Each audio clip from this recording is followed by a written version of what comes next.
Michel Gay, merci de nous avoir reçus chez vous, à Paris. Alors, vous êtes principalement reconnu comme compositeur, musicien, chanteur de musique indienne. Et tout récemment, vous avez publié un essai chez Albin Michel, de la collection Spiritualité, un essai sur Kabir.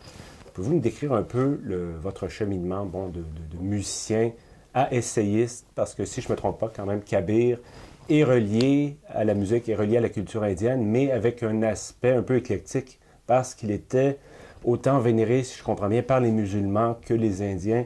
Il n'était pas, si on veut, cimenté dans aucune tradition de l'époque. Absolument, oui.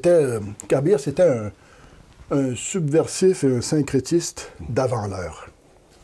Il était, on dit qu'il a été élevé par des tisserands musulmans, mais quand il chantait Dieu, l'absolu, il employait le nom de Ram, qui est une divinité hindoue. Et en même temps, il était très critique envers tous les représentants, les entremetteurs de la religion, qu'elle soit hindoue ou musulmane. Et même ceux qui étaient considérés comme le summum de la vie spirituelle, les yogis, il arrivait même à les ridiculiser eux et leur pratique du yoga. Comme quoi, c'était l'amour qui devait primer, mais pas la technique, et pas non plus ce rêve d'omnipotence qui est souvent celui qui ressort de ces disciplines-là.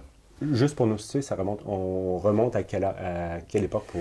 Les dates de la naissance et de la mort ont été discutées beaucoup dans les milieux universitaires, mais on est revenu à la date, l'année acceptée par les Kabir Panthi, c'est-à-dire ceux qui suivent la voie de Kabir, qui est de 1398, c'est-à-dire on est fin 14e.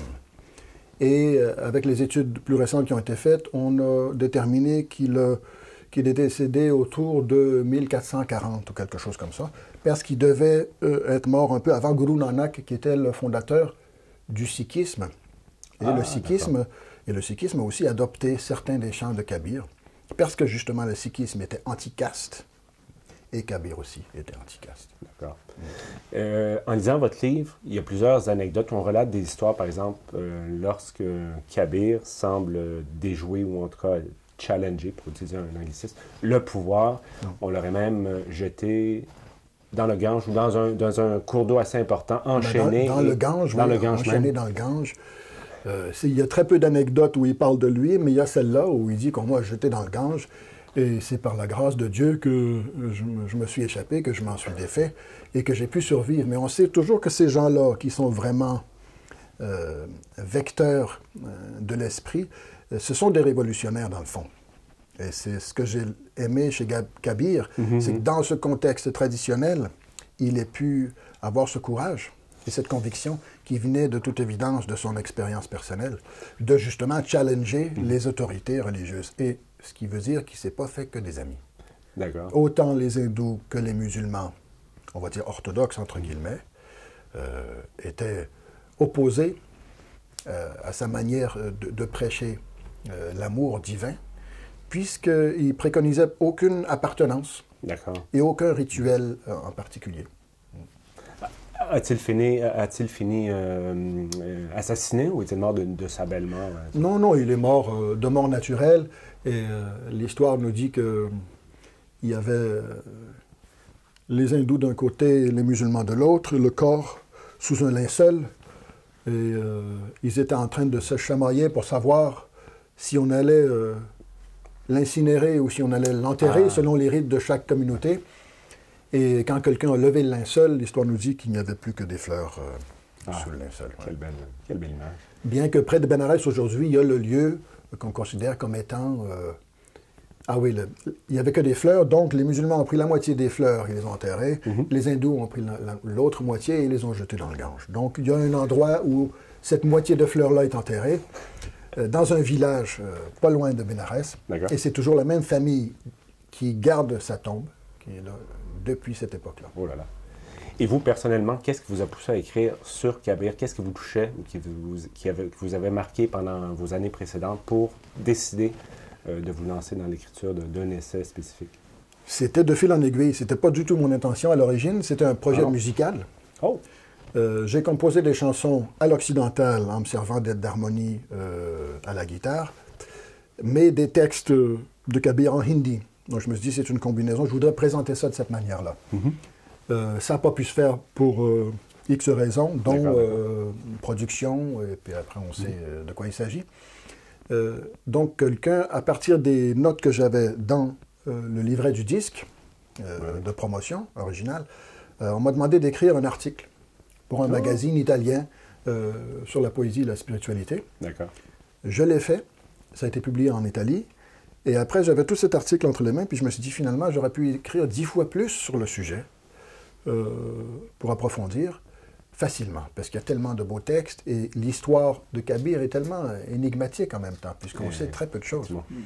Donc, pour un peu broder autour et examiner un peu le contexte, les origines, j'ai décidé de proposer à Albin Michel de leur faire un livre sur Kabir, et j'ai eu de la chance parce qu'il cherchait justement quelque chose sur Kabir, puisqu'il n'y avait rien, à part ce que la grande dame du hindi médiéval avait écrit dans les années 50, Charlotte de Vaudeville. Il n'y avait rien vraiment, il n'y avait pas vraiment d'études en profondeur depuis les années 50. Donc j'ai abordé le travail me disant que, allez, je vais faire une centaine de pages. J'ai fini avec un manuscrit de 400 pages. Wow. Et puis j'ai dû m'arrêter. Donc l'écriture coulait, c'était vraiment... L'écriture coulait de source. Moi je suis musicien à la base, donc... je ne m'attendais pas à ce que ça soit, je n'allais pas dire facile, c'était une vraie recherche. J'ai fait venir des dictionnaires spécialisés dans le langage du mouvement bhakti, dévotionnel. J'ai fait une grosse recherche de traduction, en me servant aussi des traductions des autres, qui ont fait des gens comme... il y avait Charlotte de Vaudeville, il y avait aussi une Américaine, dont le nom ne me revient pas tout de suite. Donc, plusieurs sources ont servi... Donc, avec d'autres sources, la francophonie. J'ai comparé un peu, en prenant les textes originaux, et en voyant qu'à chaque fois qu'on traduit, en fait, on réécrit. Ouais. Et qu'il y a toujours un parti pris. Il y a une dame qui était plutôt féministe, et puis voilà, ça prenait un courant dans ce sens-là. Un autre était plutôt soufiste, donc ça prenait un courant dans ce sens-là. Alors qu'on ne peut pas vraiment l'affilier au mouvement soufi, puisque Kabir, tout en étant musulman de nom, appelait Dieu Ram. Donc, donc en voyant ça, j'ai essayé de retrouver l'original, le sens original de chaque mot, surtout les mots-clés. Et j'ai trouvé souvent qu'il y avait des découvertes à faire et qu'il y avait des choses qui, de toute façon, n'étaient pas du tout traduites en français. D'accord. Justement, lors de votre recherche, qui me semble avoir été interdisciplinaire, vous avez été chercher en anglais dans différents documents, autant des dictionnaires reliés à l'histoire en tant que telle, autant des aspects plutôt psychohistoriques. Quel a été l'élément qui vous a plus marqué, que vous retenez le plus, qui vous a enrichi le plus en écrivant ce bouquin, que vous ne vous attendiez peut-être pas à trouver ou à valider? Bien, je me suis retrouvé à travailler un peu comme un universitaire sans lettres. Ah, ouais. C'est un peu comme les gars qui rénovent les maisons, ils disent souvent, il ne faut pas commencer à gratter la surface des murs parce que tu vas voir qu'il y a de la tapisserie en dessous, après il y a du plâtre, après il y a les briques, et puis après il y a tout à refaire, puis il faut finalement que tu reconstruises toute la maison pour savoir vraiment ce qu'il y avait là. Puis c'est un peu comme ça que ça s'est passé. Et puis j'ai pu comprendre la passion de la recherche comme ça. Tout en étant musicien, en restant heureux, en revenant à la musique, bien sûr. Ça, j'ai pu comprendre, j'ai pu vraiment apprécier. Et puis je sais comment on peut vraiment disparaître dans sa recherche, parce que c'est vraiment sans fin, quoi. Il faut se limiter soi-même pour dire, voilà, est-ce que j'ai le sens qu'il faut? Est-ce que je communique quelque chose de vivant? Et puis ça, j'ai eu des compliments de gens, des élèves de Citer à moi, qui sont des universitaires, et qui m'ont complimenté. Et puis c'était le plus beau compliment qu'ils ont pu me faire. Ils m'ont dit, c'est érudit, mais c'est vivant aussi. Ah, ben voilà. Que ça nous communique quelque chose, que ça nous émeut en même temps, que ça nous éduque, en quelque sorte. Ça nous donne plein de la perspective historique, religieuse, etc. Donc c'est surtout cet aspect-là, l'aspect de la recherche. D'accord. L'approfondir la recherche, qu'est-ce que ça peut donner. Et c'est la première fois que vous écriviez un essai de ce calibre-là, du moins? Ah, absolument, oui. Les choses que j'ai écrites avant ça, c'était spécifiquement pour la musique. C'était dans le contexte universitaire à la faculté de musique de l'Université de Bénarès. Et là, c'était beaucoup plus spécialisé, beaucoup plus technique. Technique. Un public peut-être aussi plus large, évidemment, et non spécialisé comme Eh pour ben, la musique? pour Kabir, c'est un public beaucoup plus large. Ouais. Mais quand j'écrivais pour l'université, j'écrivais Exactement. pour les profs, pour les doctorants, pour les gens qui sont déjà dans la discipline. Érudit. Et qui sont déjà érudits, oui. Alors que pour le Kabir, il a fallu communiquer. Et ce plaisir-là, communiquer par l'écriture, je dirais que c'est aussi l'autre aspect avec la recherche, la profondeur de la recherche, c'est la possibilité de communiquer une spécificité intellectuelle de manière très claire et concise. Et cela transparaît extrêmement bien dans votre bouquin. Ah, C'est merci. ce que vous décrivez, et je le dis pour tout le monde. C'est extrêmement, non seulement d'un point de vue des faits, c'est extrêmement riche, mais c'est extrêmement intéressant. On veut tourner la page, on veut savoir ce qui arrive justement, on veut connaître le personnage. Peut-être un peu comme Monsieur et Madame Tout-le-Monde, j'avais entendu parler du fameux personnage, mais de là avoir, par-delà les anecdotes, de voir la profondeur, c'est très intéressant. Oui, on se doute un peu, ouais, comme vous dites.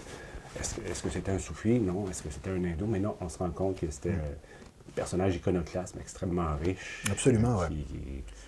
On comprend pourquoi il a marqué, pourquoi il y a tout à découvrir chez le personnage encore aujourd'hui, ne serait-ce que pour le petit côté challengé. Il échappe à toutes les définitions. Comme vous dites. À chaque fois qu'on essaie de mettre le doigt dessus, il est déjà parti. Et en même temps, c'est le saint, le mystique le plus chanté en Inde aujourd'hui. Ah oui. Quand vous avez quelqu'un qui présente un chant dévotionnel à la fin d'un concert de musique ou dans les temples, vous avez au moins 50% de chances que ça soit Kabir, alors qu'il y en a des centaines. Wow. Qui a été traduit dans toutes les langues. Même Tagore, les premières traductions de Tagore qu'on a reçues, ont été faites à partir de traductions bengali, des textes originaux, qui eux étaient en hindi médiéval. Il n'y avait pas ça. Ouais. En abordant un peu la musique, je trouve ça très intéressant. Votre instrument principal, si je ne me trompe pas, serait le sitar. C'est le sitar indien. Oui. Et puis, bon, vous chantez aussi. Donc, si j'ai bien compris aussi, on m'a appris récemment que un des sitaristes très connus, Ravi Shankar, pour ne pas le nommer, avait commencé sa carrière comme danseur, je crois. Donc, vous faites les deux. Comment réussissez-vous à concilier, si on veut, les deux? Parce que j'imagine que c'est des techniques et des approches différentes, pas du tout la même chose. Et puis, vous voulez dire le chant et le sitar? Oui, exactement, le chant et le sitar pour... En fait, c'est beaucoup...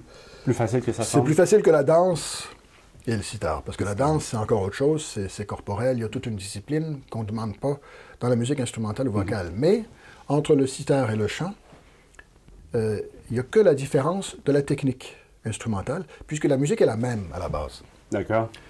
On va chanter le raga yaman comme on va aussi jouer le raga yaman. La différence, c'est qu'il y aura l'aspect du texte poétique quand on va chanter. Et avec le sitar, on n'aura pas le texte, mais on aura en revanche un aspect technique. La technique instrumentale. Mais la musique à la base est la même. C'est la même. Hein? Ouais. Une dernière petite question. Quelle leçon de vie auriez-vous à transmettre à nos auditeurs après avoir écrit Kabir et après avoir vous êtes imbibé de Kabir? Je ne saurais pas donner de leçons de vie. Enfin, Je suis encore chacun en train d'apprendre. Chacun doit trouver, Ouais, regarder à l'intérieur. Ben, je pense que Kabir, c'est le plus bel exemple que chacun, justement, doit trouver. Et doit savoir se tenir droit devant sa divinité, devant ce qu'il aime, ce qu'il ou elle aime, et avoir le courage de tenir face à l'adversité. Je pense que Kabir nous enseigne ça.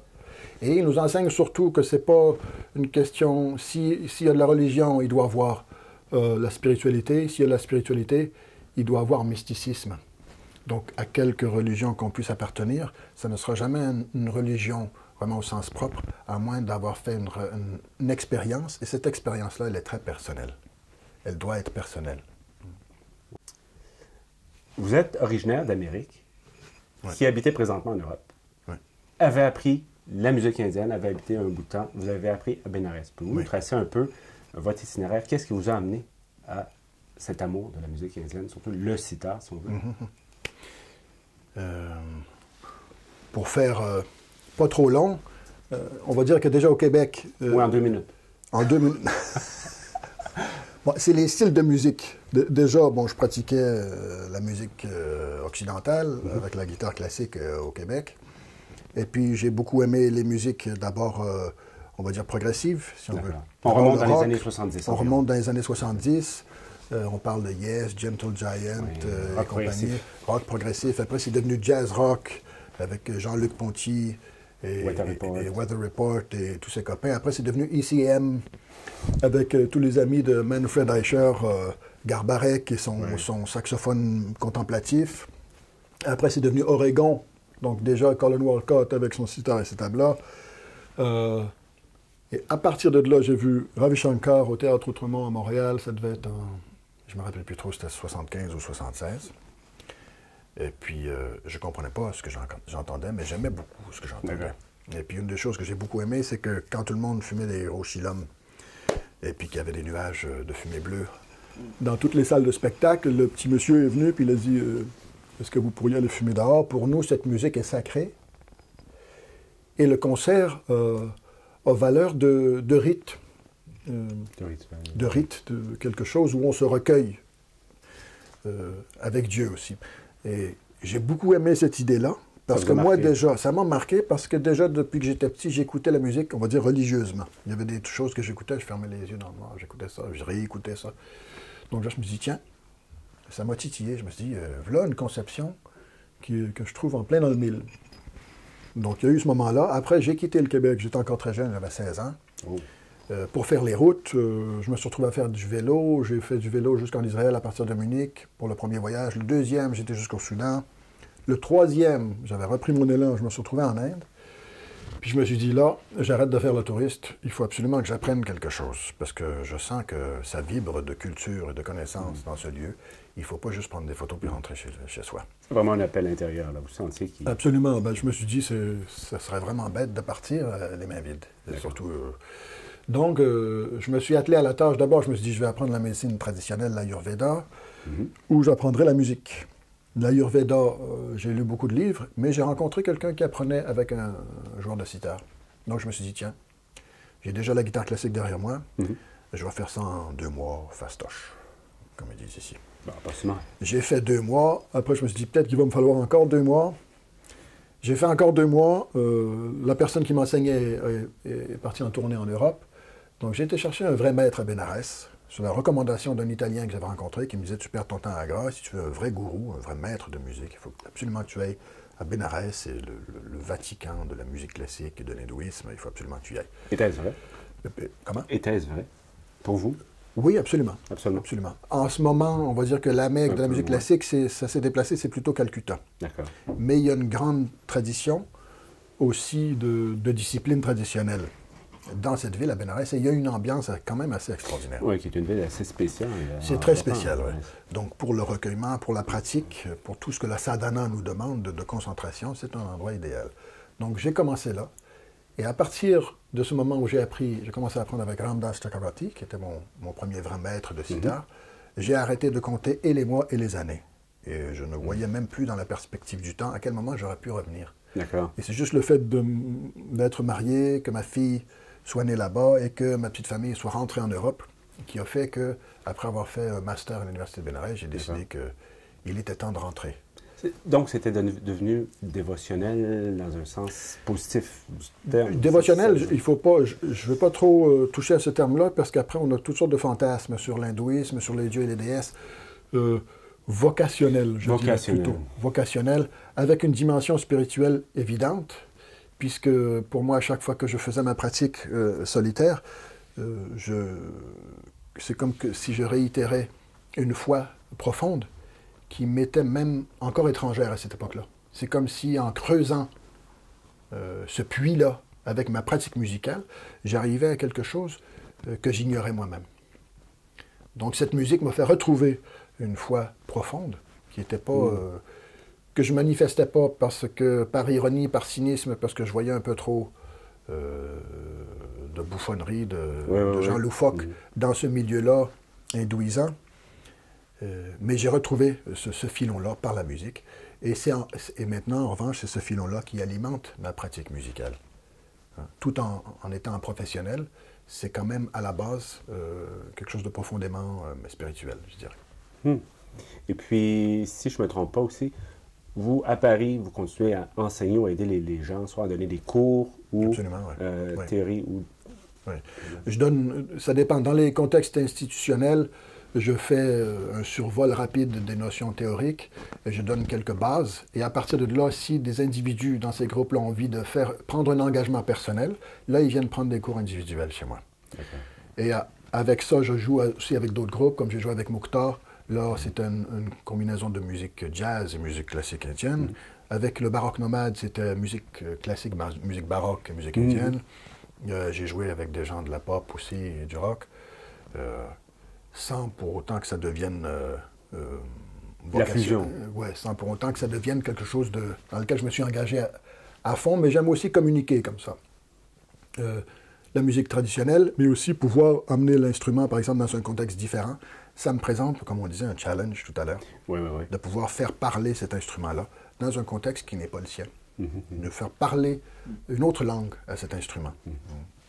Nous parlions un petit peu au début, avant le tournage.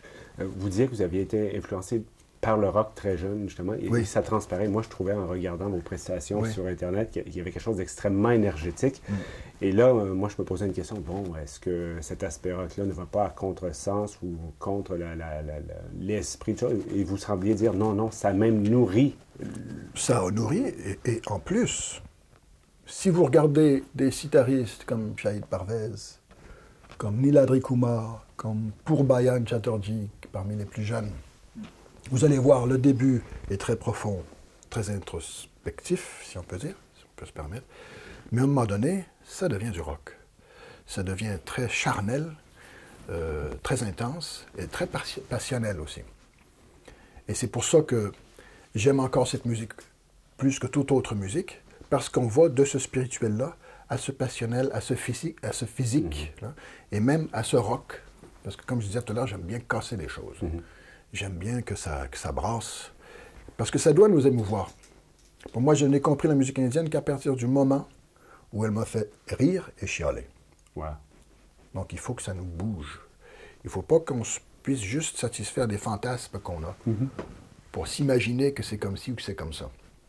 N'était-ce pas ce que Kabir essayait de faire avec les gens à l'époque? Absolument, il essayait de bouger le monde. Et puis d'ailleurs, il y a des poèmes où il est assez vulgaire, on va dire, où il emploie des gros mots. J'allais dire populaire, mais... Ah ouais, à un moment donné, il y a un poème où il dit « Fils de pute, même dans tes rêves, tu ne penses pas à rencontrer le maître de ton cœur. » C'est quand même profond. C'est profond et c'est rentre dedans. Tu es interpellé.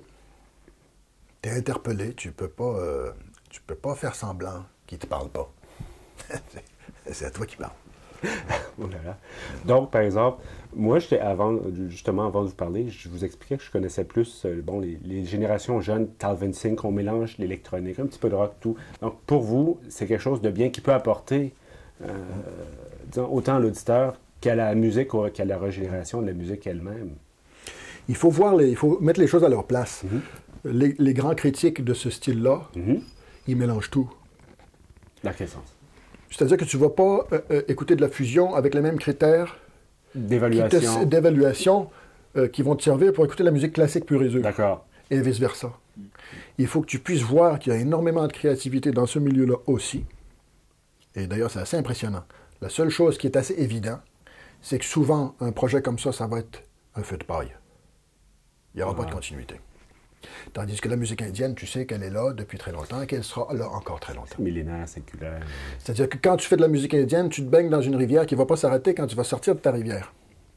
Quand tu fais un projet de fusion, ça a beau être beau, ça va être un château de sable que tu fais au bord de la rivière. Puis à un moment donné, on n'aura plus, mais la rivière va couler encore et encore.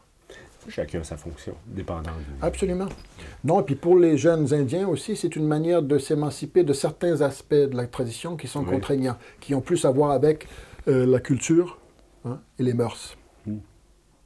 Mais ils reviennent toujours. On écoute Niladri Kumar, il va faire du sitar électrique, et puis après, il va te jouer le Raga Bagashri dans un concert classique en Inde, et tu vas être tout à fait bouleversé. Est-ce qu'on peut vous entendre jouer de la sitar? Pas encore? Pas encore, non. J'ai joué les sitars amplifiés avec des cellules, etc., mais j'en suis pas encore à mettre des pédales wah-wah. Ah, ouais. Parce que pour moi, en tant qu'occidental, je connais, ça fait partie de mon background. D'accord. C'est comme si j'avais pas besoin de faire ça, parce que ça serait comme si je le refaisais. Tandis que pour Niladri Kumar, ça a du sens de jouer avec un joueur de batteur et puis mettre une pédale wah-wah ou du reverb, etc., etc. Parce que bon, les effets, ça reste des effets. L'année prochaine, il y a un gars qui va sortir avec un autre effet. Tu vas refaire ton sitar par cet autre effet-là, puis après, ben, tu n'as qu'à entendre les vieux disques de Yes, et puis tu te dis, bon, c'était de la technologie à l'époque, mais aujourd'hui, c'est déjà vieux. Oui, il faudrait mettre un son Moog, il faut faire quelque chose. La musique est encore bonne, mais il faudrait changer le son. Exactement. Donc, il ne faut pas confondre culture et technique. Ah, d'accord. C'est ça. Au niveau de la voix, lorsque votre aspect plus chanteur, chant, touche, est-ce qu'il y a une liberté aussi grande que celle que vous décrivez ou non? Le chant doit rester plus classique? Les bases sont classiques. Il faut respecter l'ordre des notes dans la gamme qu'on va chanter. Il faut respecter le texte s'il y en a un, la diction. Mais à partir du moment qu'on a établi le mode mélodique et le cycle rythmique, d'accord, à l'intérieur de ce périmètre-là, je suis libre. Tout est permis. Mais je dois revenir à mon thème. C'est pour ça qu'en musique indienne, vous entendez tout d'un coup, il va y avoir des vocalises. Ça va monter, ça va monter, ça va monter. Puis à un moment donné, on revient au thème. Et vous reconnaissez le thème. Ah, on est revenu au cycle de base et à la composition de base. Très intéressant. Ben, Michel Guay, merci infiniment. Bien, merci encore. Merci à vous.